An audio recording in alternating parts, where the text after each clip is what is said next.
রামু, এই রামু, শুনতে পাচ্ছিস না? দেখ তো, নিচে পার্সেল এসেছে মনে হচ্ছে, নিয়ে আয় তো। আগে হ্যাঁ দিদিমণি, আনছি, এক্ষুনি আনছি।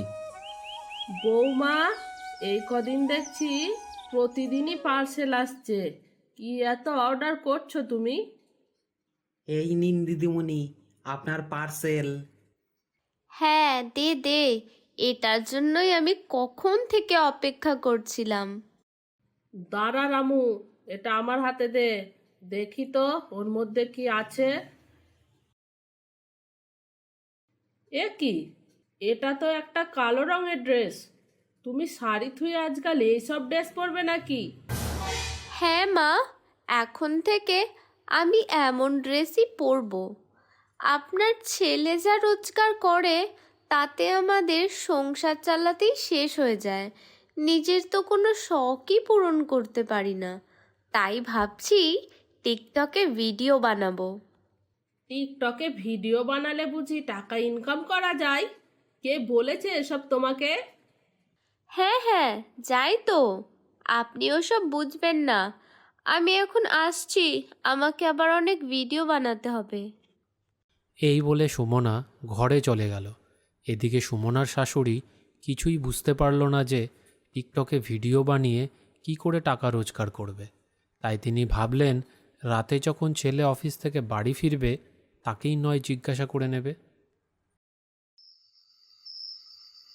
বৌমা, ও বৌমা, বাবু বাড়ি এসেছে না আসেনি এখনো?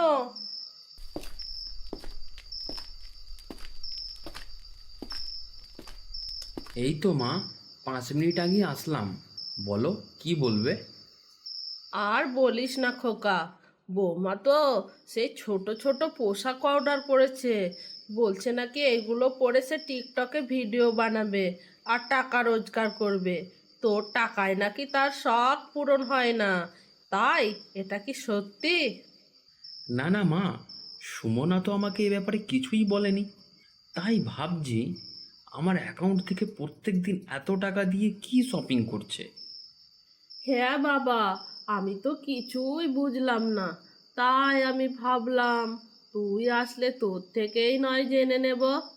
যা পোশাক পরতে মনে হয় পরুক, কিন্তু ভিডিও বানিয়ে কি করে টাকা ইনকাম করবে সেটাই তো বুঝতে পারলাম না। হ্যাঁ হ্যাঁ মা, আমি দেখছি। এরপর রাহুল সুমনাকে গিয়ে সব কিছু জিজ্ঞাসা করল। সুমনা, তুমি নাকি মাকে বলেছো টিকটক বানিয়ে টাকা ইনকাম করবে, এটা কি ঠিক? হ্যাঁ গো, একদম ঠিকই বলেছে। এই দেখো আমার ফোনে, এই দেখো, এই মেয়েটার নাম জেসমিন। এই প্রথমে অনেক গরিব ছিল, তারপর টিকটকে ভিডিও বানিয়ে কত বড় লোক হয়ে গেছে দেখো। কত বড় গাড়ি নিয়ে ঘোরে, কত বড় বাড়িতে থাকে, কত সুন্দর সুন্দর জামা কাপড় পরে। তাই এই মেয়েটা গরিব ছিল, টিকটক ভিডিও বানিয়ে বড়লোক হয়ে গেছে, এইসব কথা তুমি বিশ্বাস করছো? হ্যাঁ গো, এগুলো সত্যি। আমি তো এর ফ্যান হয়ে গেছি। নাও নাও, তুমি ঘুমিয়ে পড়ো তো, আমার এখন অনেক ভিডিও বানানোর আছে। তা তুমি ভিডিও বানাবে, আর ঘরের কাজ, ঘরের কাজটা কে করবে শুনি? আরে ওসব নিয়ে তোমাকে ভাবতেই হবে না। আমি বাড়িতে কাজ করার জন্য একজন মেয়েকে আগে থেকেই বলে দিয়েছি, কাল থেকে কাজে চলে আসবে। ঘুমাও তো, এখন ঘুমাও। আচ্ছা ঠিক আছে, আমি ঘুমাচ্ছি তাহলে।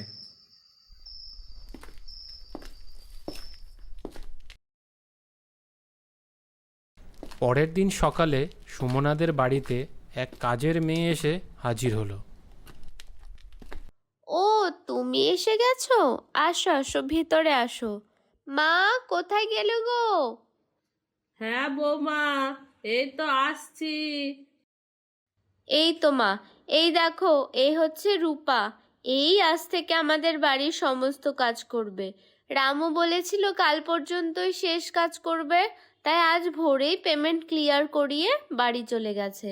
আর মা, একে একটু বুঝিয়ে দেবেন ভালো করে, আমার আবার ভিডিও বানাতে দেরি হয়ে যাবে। আমি আসছি, ঠিক আছে? আচ্ছা ঠিক আছে, বুঝিয়ে দেব।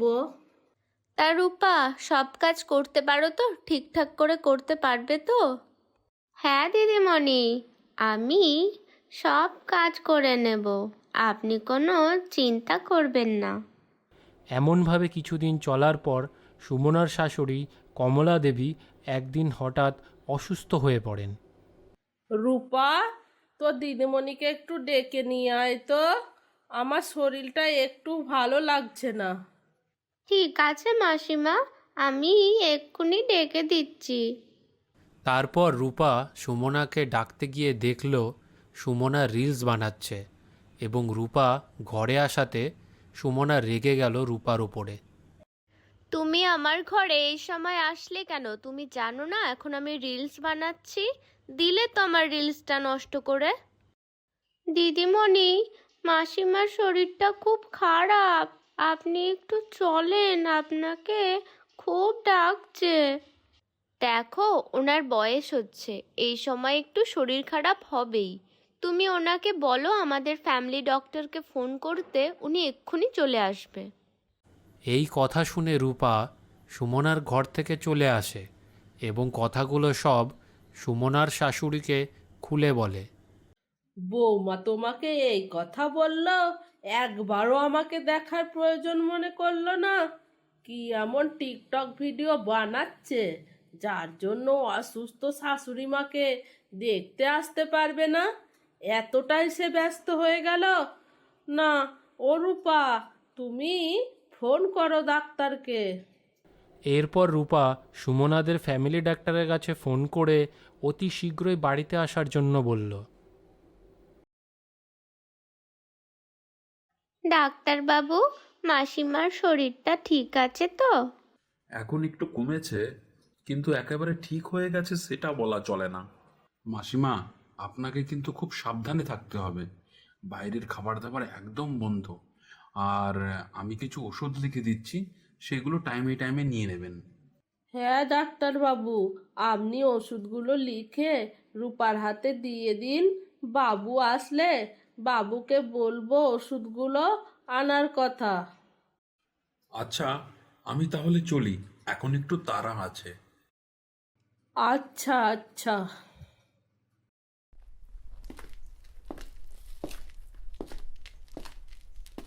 রূপা, ওষুধগুলো দাদাবাবু আসলে আনতে বলিস। আর ডাক্তার যেগুলো বলে গেল সেগুলো তোর বৌদিমণিকে বলিস। আমার আর তাকে কিছু বলতে মনে হচ্ছে না, আমি একটু ঘুমাচ্ছি, কেমন? হ্যাঁ মাসিমা, নিশ্চয়ই, আমি বলে দেব, আপনি ঘুমিয়ে পড়ুন, কেমন? এরপর রাহুলের বাড়ি আসার আগেই রূপার বাড়ি যাওয়ার টাইম হয়ে যায় এবং তার মায়ের যে শরীর খারাপ সেটা বাড়িতে কেউ জানতেই পারে না। সকাল হলে সুমনা সারাদিন দরজা বন্ধ করে ভিডিও বানায়, একবার তার শাশুড়ির খোঁজও নেয় না। এমনই চলতে চলতে একদিন সুমনার শাশুড়ি অনেক বেশি অসুস্থ হয়ে পড়ল। মাসিমা, ও মাসিমা, মাসিমা, আপনি কাঁদছেন কেন? কি হয়েছে আমায় বলুন। রূপা মা, আমার শরীরটা খুব খারাপ লাগছে, কি করে যে তোকে বোঝাবো। আমার মনে হচ্ছে আমি আর বাঁচবো না। আমার ছেলেকে ফোন কর, কিন্তু ওই বউকে আমার ব্যাপারে কিচ্ছু বলিস না। হ্যাঁ হ্যাঁ, আমি এক্ষুনি ফোন করছি। এরপর রূপা রাহুলকে ফোন করলো এবং সবটা খুলে বলল। তারপর রাহুল এবং রূপা মিলে হাসপাতালে নিয়ে গেল সুমনার শাশুড়িকে। এত কিছু হয়ে গেল, কিন্তু সুমনা আসলো না। তা ও কি বাড়ি নেই? না দাদাবাবু, দিদিমণি তো বাড়িতেই আছে, কিন্তু দিদিমণিকে ডাক দিয়ে কোনো কাজ হবে না। দিদিমণি তো টিকটক বানাতে খুব ব্যস্ত, আসবে না ডাকলেও। কি, টিকটক বানাতে ব্যস্ত? মায়ের শরীর খারাপ, এটা দেখেও টিকটক বানাতে ব্যস্ত? হ্যাঁ দাদাবাবু, মাসিমার আগে আরও একবার শরীর খারাপ হয়েছিল, দিদিমণিকে ডাকতে গেছিলাম, উনি আমাকে ফ্যামিলি ডাক্তারকে ডাকতে বলল। তারপর সেই ডাক্তার মাসিমার যত্ন নিতে বলে গেছিল, ওষুধ আনতে বলে গেছিল।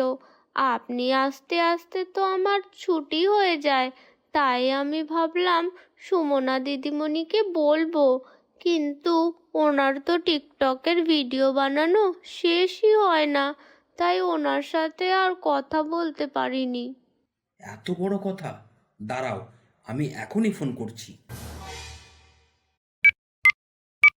সুমনা, তুমি কোথায় আছো বলো তো আমাকে।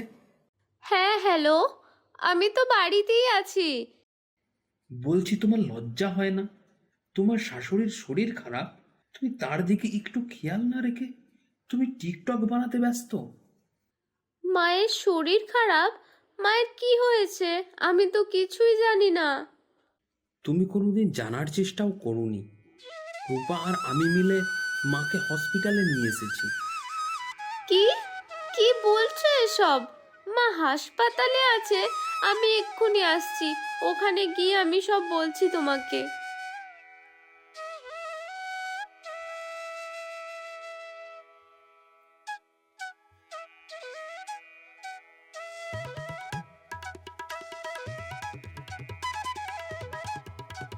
ডাক্তারবাবু, আমার মা ভালো আছে? একটু দেখা করতে পারবো? হ্যাঁ, আপনার মা ভালো আছে, কোনো অসুবিধা নেই, যান আপনি দেখা করতে পারেন। মা, কেমন আছো তুমি? এখন শরীরটা কেমন লাগছে তোমার? হ্যাঁ, এখন ভালো লাগছে একটু। মা, কি হয়েছে তোমার? মা, আমি এসে গেছি মা। তুমি আমার সাথে কোনো কথা বলবে না বৌমা, আমি তোমার সাথে কোনো কথা বলতেই চাই না। কেন? আমি কি ভুল করেছি? তোমরা আমাকে বলো। তোমার তো লজ্জা শরম কিচ্ছু নেই। তুমি এখন বলছো তুমি কি ভুল করেছো? কিন্তু এক মিনিট, এই মেয়েটি কে? কেন? এটা আমাদের বাড়িতে কাজ করে, কাজের মেয়ে রূপা। না না, কোথাও একটা ভুল হচ্ছে। তোমাকে আমি কোথাও দেখেছি। এক মিনিট, তুমি সিমরান না? টিকটক বানাতে তোমার টিকটকে 1 মিলিয়ন ফলোয়ার্স আছে। হ্যাঁ দিদিমণি, মানে আমি সিমরান। তুমি আমাদের বাড়িতে কাজ করছো কেন? তোমার তো কত বড় বড় বাড়ি গাড়ি সব আছে।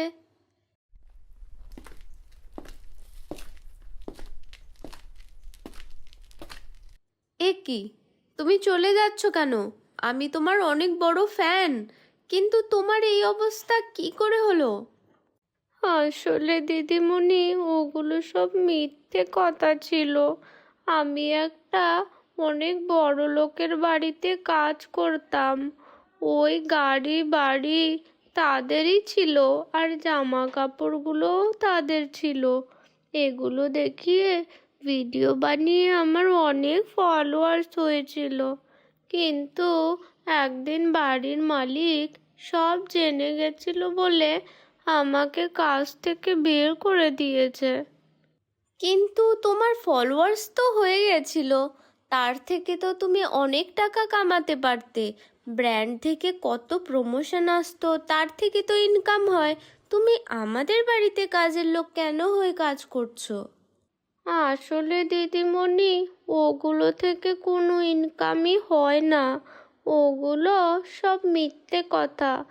আর যেই অ্যাডগুলো আমি দিতাম সেগুলো অনেক সস্তা, তাই দিয়ে তো আমার সংসার চলবে না। তার মানে এগুলো সব মিথ্যে?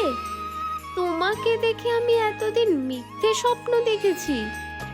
আমি তো আগেই জানতাম এসব কথা মিথ্যা কথা, কিন্তু তাও আমি তোমাকে কিচ্ছু বলিনি। তুমি যে এর পিছনে এতটা পাগল হয়ে যাবে, আমার মা অসুস্থ হয়ে যাওয়ার পরেও তুমি তার দিকে খেয়াল রাখতে পারবে না।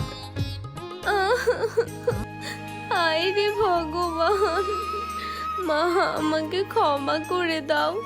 আমি নিজের ভুল বুঝতে পেরেছি, আমি আর কোনোদিন এমন ভুল করব না। এই গল্পটি আপনাদের কেমন লাগলো কমেন্ট করে অবশ্যই জানাবেন।